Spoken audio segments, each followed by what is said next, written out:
ওটা দুইটা নেই, দুইটা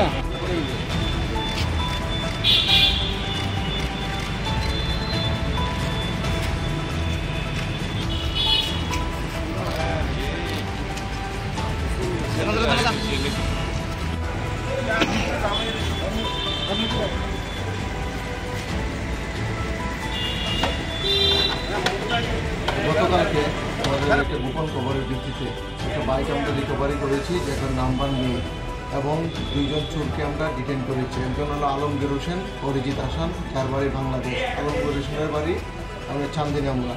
তাদেরকে ডিটেন করার পর জিজ্ঞাসাবাদে তারা বলেছে যে বাইকটি সে চুরি করে নিয়ে গেছে। এর আগেও কয়েকটা বাইক চুরির ইনসিডেন্টে আলমগীর হোসেন ইনভলভমেন্ট আছে।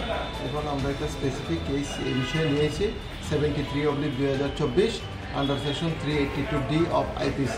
আজকে তাদেরকে পুলিশ রিমান্ড চেয়ে আমরা আদালতে প্রেরণ করব।